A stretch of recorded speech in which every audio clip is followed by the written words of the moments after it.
Baiklah, perkenalkan nama saya Angel Gabriela Situmeang dengan NPM C1C0240038. Di sini saya akan membahas mengenai mind mapping saya dari hasil pembelajaran materi selama bulan puasa. Baiklah, di sini saya akan membahas mengenai materi pertama, yaitu lamaran kerja. Jadi lamaran kerja itu apa sih? Yaitu surat atau dokumen yang kita kirim ke perusahaan untuk melamar sebuah pekerjaan. Nah, dalam pelamaran pekerjaan yang pastinya kita juga harus memenuhi persyaratan sesuai perusahaan yang diminta. Nah, dalam lamaran kerja itu bisa kita cantumkan beberapa persyaratan atau lampiran. Yang pertama itu CV, daftar riwayat hidup. Nah, di sana kita bisa menampilkan berisi ringkasan lengkap mengenai diri kita, dalam diri kita. Contohnya data pribadi atau nama lengkap, alamat, email, tanggal lahir, status pernikahan. Dan juga bisa kita taruh riwayat pendidikan, mulai dari terakhir atau hingga sebelumnya. Terus riwayat pengalaman kerja juga, dan skill, keterampilan. Misalnya dalam skill kita bisa lampirkan dalam CV daftar kemampuan keahlian yang kita miliki, atau bahasa asing yang kita kuasain, atau penggunaan software. Terus bisa kita taruh juga penghargaan dan prestasi, dan itu jika ada. Kalau ada, kita bisa sebutkan sebuah penghargaan atau beasiswa atau prestasi relevan yang pernah kita raih.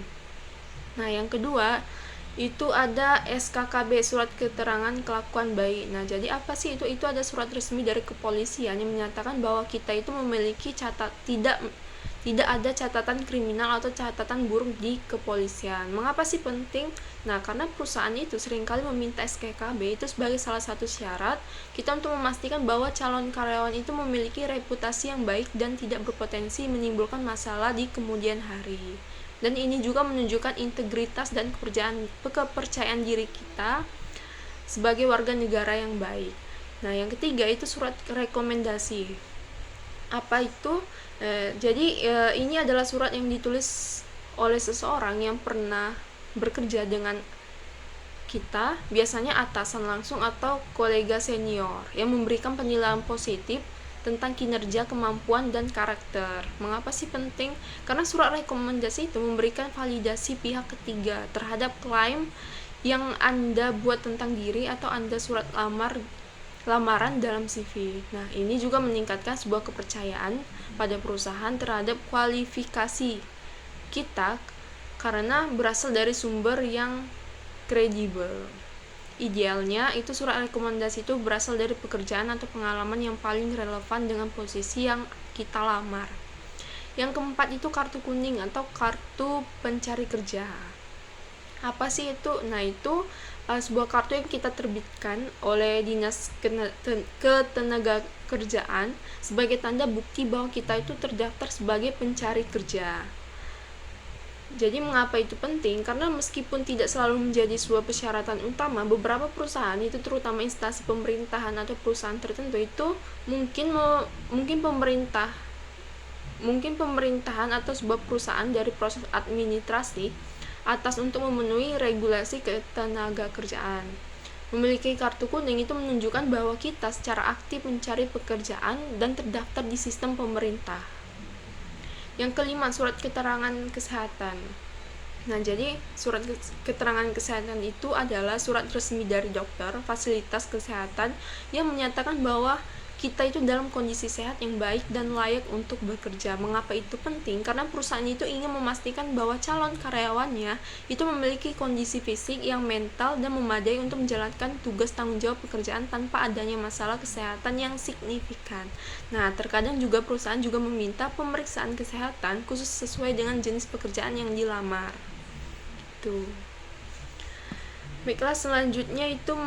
Baiklah, selanjutnya kita akan membahas mengenai negosiasi. Jadi negosiasi itu adalah sebuah proses komunikasi antara dua orang pihak atau lebih yang memiliki kepentingan berbeda dengan tujuan untuk mencapai sebuah kesepakatan bersama yang dapat diterima oleh semua pihak. Nah, intinya dalam sebuah negosiasi itu cara kita menyelesaikan sebuah perbedaan melalui diskusi dan pertukaran tawaran hingga mencapai titik temu.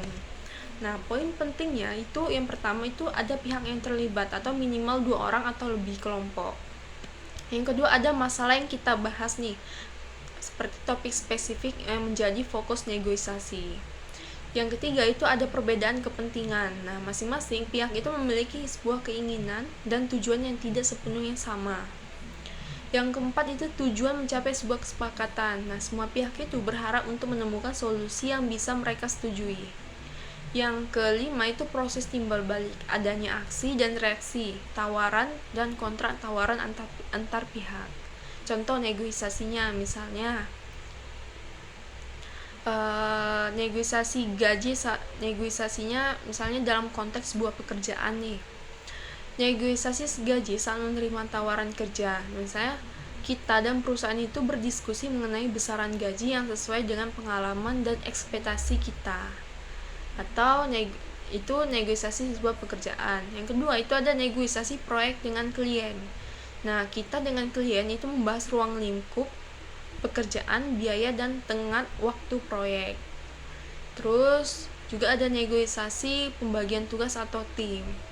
Nah, jadi dalam negosiasi kerja tugas dan tim ini, anggota tim itu berdiskusi dan menyepakati pembagian tanggung jawab untuk menyelesaikan suatu proyek. Intinya dalam negosiasi itu ada keterampilan penting dalam sebuah aspek kehidupan baik pribadi maupun profesional untuk mencapai tujuan bersama meskipun terdapat perbedaan awal. Baiklah, materi selanjutnya itu mengenai wawancara kerja. Jadi wawancara kerja itu tahap seleksi penting untuk menilai kelayakan pelamar. Nah, selain mempersiapkan dokumen, pelamar juga perlu mempersiapkan diri agar memberikan kesan positif bagi perusahaan. Jadi lamaran kerja itu percakapan antara tatap muka kamu dan pihak perusahaan. Tujuannya itu buat perusahaan kenal lebih dekat tentang kita di luar apa yang tertulis di lamaran kerja atau CV. Misalnya tahapan penting nih dalam wawancara, yang pertama adanya persiapan. Nah, ini kunci, cari tahu soal perusahaan, posisi yang kamu lamar, dan siapkan jawaban buat pertanyaan umum dari soal diri, kekuatan, kelemahan, dan kenapa kita kerja di sana. Dan pikirkan juga pertanyaan yang mau kamu ajukan ke pewawancara. Yang kedua, tahap-tahap penting dalam wawancara yang kedua itu pembukaan. Nah, biasanya dimulai dengan sebuah perkenalan singkat dari pewawancara dan basa-basi buat mencairkan suasana. Dan kita juga dikasih kesempatan untuk memperkenalkan diri lagi. Yang ketiga, itu ada sesi tanya jawab. Nah, ini inti dari wawancaranya. Jadi pewawancara itu akan nanya soal pengalaman dan keterampilan kita, motivasi, dan hal-hal yang lain yang relevan sama pekerjaan. Nah, di sini kita bisa jawab dengan jujur, jelas, dan berikan contoh konkretnya kalau kita bisa. Yang ketiga, kita bertanya. Nah, di akhir sesi biasanya kita dikasih kesempatan buat bertanya ke pewawancara. Manfaat ini juga bisa buat menunjukkan ketertarikan kita dan mendapatkan informasi lebih lanjut soal perusahaan atau posisi. Yang ketiga itu adanya penutup. Nah, jadi pewawancara akan menyampaikan informasi selanjutnya soal proses rekrutmen, kapan pengumuman, tahap berikutnya, dan lain-lain. Dan mengucapkan terima kasih atas waktu kita. Nah, kita juga jangan lupa mengucapkan terima kasih juga. Intinya, wawancara itu kesempatan dua arah, perusahaan menilai kamu dan kamu juga menilai perusahaan. Jadi dalam wawancara kita juga perlu persiapkan diri baik-baik dan tunjukkan versi terbaik dari dirimu. Baiklah, materi selanjutnya itu mengenai teknologi dan komunikasi. Jadi teknologi dan komunikasi, yang pertama itu komunikasi itu merupakan bagian penting kita dalam dunia bisnis, karena hal itu mempengaruhi efisiensi kerja dan pengambilan keputusan. Sedangkan teknologi itu telah mengubah cara bisnis berkomunikasi dari metode konvensional ke digital. Jadi teknologi itu berperan dalam meningkatkan komunikasi bisnis secara lebih efektif dan efisien. Jadi di perkembangan teknologi dalam komunikasi bisnis itu, dulu komunikasi bisnis itu dilakukan melalui surat atau telepon dan tatap muka. Karena adanya perkembangan teknologi itu membawa komunikasi ke ranah digital. Nah, itu melalui email, video, atau media sosial. Nah, internet juga menjadi elemen utama dalam komunikasi modern sekarang. Nah, hal itu memungkinkan komunikasi real time antar individu dan perusahaan di seluruh dunia. Contohnya komunikasi melalui media teknologi informasi seperti komputer, internet, media sosial, aplikasi komunikasi bisnis. Misalnya aplikasi komunikasi bisnisnya misalnya Zoom atau Microsoft. Terus media sosialnya misalnya IG atau Facebook atau TikTok. Terus juga ada manfaat teknologi dalam komunikasi bisnis. Nah, jadi manfaat teknologi ini itu adanya efisien waktu dan biaya. Nah, hal itu mengurangi biaya sebuah perjalanan dan mempercepat sebuah komunikasi. Kemudian juga ada kemudahan akses informasi. Jadi data dapat diakses kapan saja atau dari mana saja.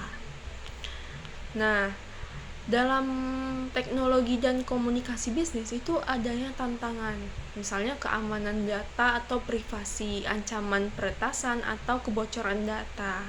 Yang kedua adalah adanya kesenjangan digital, misalnya tidak semua individu itu atau perusahaan itu memiliki akses yang sama terhadap teknologi.